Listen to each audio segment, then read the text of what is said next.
Awesome news for everyone who wants to integrate the real-time API from OpenAI into OutSystems to create conversational models that can interact with users in a streamed way. So before, I had already made a video talking about this real-time API with an assistant, an adaptive assistant, but right now, finally, I was able to create this new assistant using WebRTC. So this means that we no longer need to have another server working as a man in the middle. We can do everything just using OutSystems. And today I'm going to show you about this. Let's go. So let me start by showing what is this OpenAI Real-Time API. So I've built this demo, and I will put both the library and the demo in the Forge. But in here, it allows you to start a session with an OpenAI Real-Time and then start having a conversation. So let's try here. Hello there, how are you? Hey there, I'm doing great. Thanks for asking. How about you? Yes, I'm also good. Can you tell me the weather in Lisbon for today? So today in Lisbon, it's around 23 degrees with strong winds and heavy rain. Definitely a day for an umbrella and maybe staying cozy inside if you can. Okay, thanks a lot. No problem at all. Let me know if you need anything else or if you're planning something fun despite the rain. So yeah, this is the real-time API. You might notice that I asked the weather for Lisbon and he told 23 degrees with wind and heavy rain. And this was because I've created this function and I hard-coded the temperature and the weather conditions. So it was just to test the call of the function.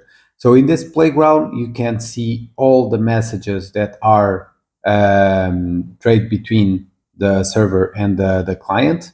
So we have here this huge list of events. This is how the streaming works. And you might see that we have here the messages that are trade. We can also send a text message here. It also allows to do it, and it will be exactly like an audio message in this case. So yeah, this is the new real-time API. And so now let's go to the code and let's see why this is different from the previous one that I showed. So in my previous video, you might remember presenting the assistant, the adaptive assistant. And you might also remember that in this case, we had to implement this socket.io library, and we had to create a server in the middle to deal with the WebSocket server. And the reason for that is because when OpenAI created this real-time API, they initially just developed using WebSocket protocol. So with OutSystems, it's not possible nowadays to create a WebSocket server. So this means that I had to create a middle server to deal with the WebSocket connection with OpenAI and then to allow OutSystems to connect to this middle server. But the time evolved and OpenAI released also the real-time API using WebRTC protocol. And this protocol is way better for OutSystems because first, it allows a complete implementation and compatibility, meaning that we no longer need to have a middle server. We can do everything using OutSystems. But you might ask, how does the WebRTC works? So basically, everything is through JavaScript. But in terms of authentication, right, this means that, or one of the problems we had with the WebSockets is that we could not send or we could not request tokens using client side, or else we would expose, or it would be possible for any client on the client side to expose the credentials and so on. So how does WebRTC solve this problem? Basically, they use this flow where every time we want in a browser to create a new session, we request OutSystems server to connect to OpenAI via an API and to request a new session. And then OpenAI replies to the server saying, okay, yes, here is a new session, here is the information of this new session, and here is the client secret for you to connect via the client side to the same session. And so the moment that the server receives that, it passes to the browser the secret, and then in the browser we can create and we can connect to OpenAI real time using that secret. So let's go here to the code. So right now we have the library, the OpenAI real-time library, and we have the demo. And in the library, I isolated in a block the agent, and you may see that I do not need any additional scripts, any additional libraries, because this real-time agent, we can pass the configurations that we need from him. We can deal with receiving messages from it. I will explain it later, but we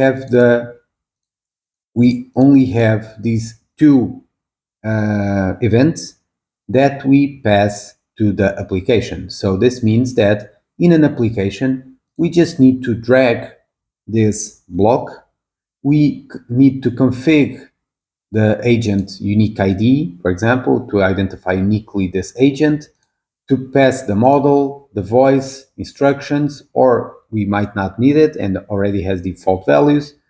If we want the audio to be turned off, so Whaaat mode, so it means that he detects automatically when we stop talking and he replies, or we can turn that off and he only replies when we ask him to.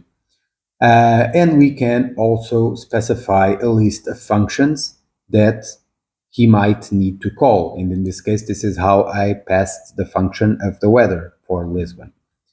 So this allows the agent to be configured, and then every time he receives a message, an event, he calls this event, or every time he calls a tool, he also sends this tool calling upward so that it can be dealt with code, and then you can reply to him the tool. We also have here in the client side, in the client actions, we have here some public actions.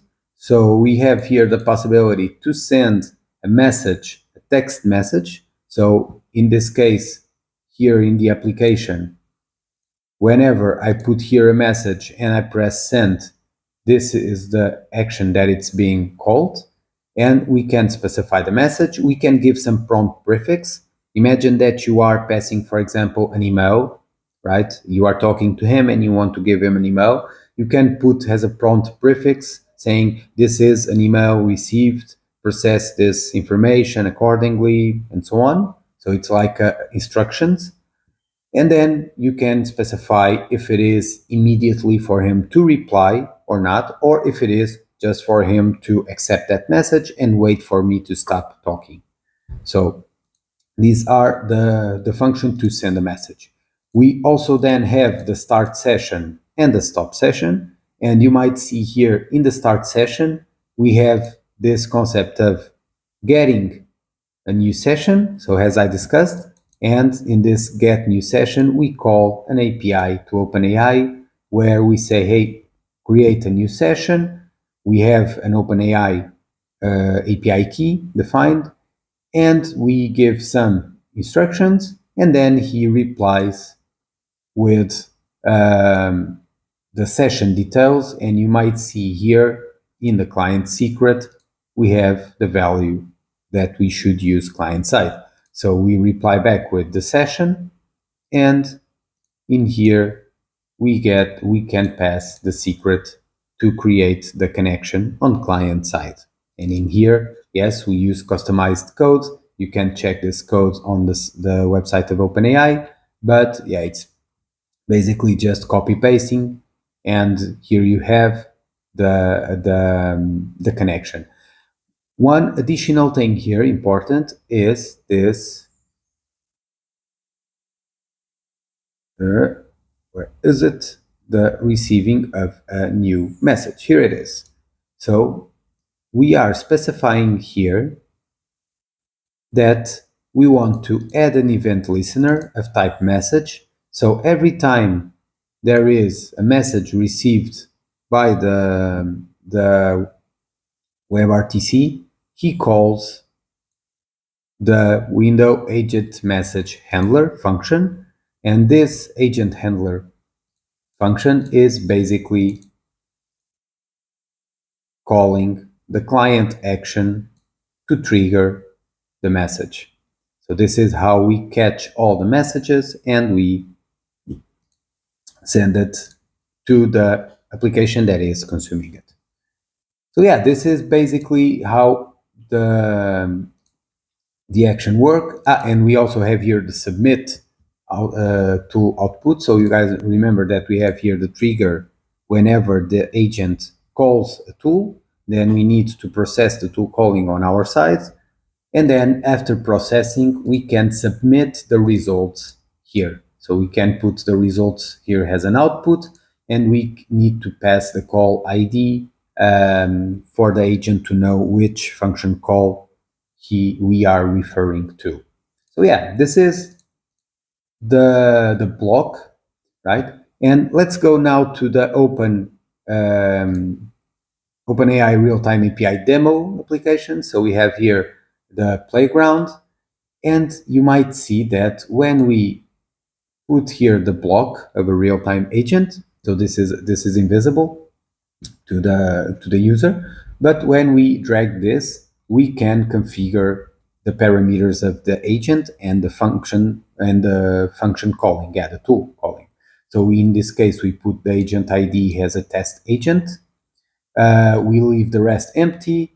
We say that we want server vat, so this means that it is up for OpenAI to detect that we stop talking and he replies. And then on the tool, on the function list, we basically say that we have a tool called weather forecast with this description. Check the weather forecast for a certain city, and we specify the schema that the agent needs to retrieve. So we say that we want the JSON to have a location with a string, in this case, as I said, Lisbon, and the unit that is not, or he can assume to be Celsius or Fahrenheit. So this means that we configure the agent only in this block here, and we also specify the event handlers here, passing to the correct client actions. So in here, if I'm handling a tool call, so if the tool is the weather forecast, basically I put here, as I said, I hard code the value saying that the weather is 23 degrees with strong wind and heavy rain. That's why he replied as he replied. So this is just for testing purposes, but you may see that I submit the tool and I pass the call ID. On the rest is pretty much the same of the previous version. So basically, every time we receive a message, I'm adding it to the list of the events. And yeah, that's it. In this demo, you can play a lot with the agent. And as I said, I will put both the OpenAI real-time library and this demo in the Forge so that you guys could try out. But the most important thing here for sure is that finally, we don't need to have a server in the middle dealing with the WebSocket server, because with the WebRTC, it's possible to implement this using only OutSystems. So I hope you guys like this video. Let me know if you have ideas of how this can be implemented. One of the ideas that I have that I'm working right now is to use this concept of the real-time API to create what I call personal assistants. So basically agents that make the bridge between the user and the application. And one of the things that I'm working is a way of connecting these personal assistants with agents that operate on the application side, what I call business agents, so that we can request something to our personal assistant and he would be the one knowing to which business agent he needs to request and deal with the action that we request. So yeah, this will be one of my next projects to show it here. So I hope you guys like it. Have a great day and see you in the next videos. Oh, and don't forget to subscribe my YouTube channel if you want to receive more videos related with AI and OutSystems. Have a great day.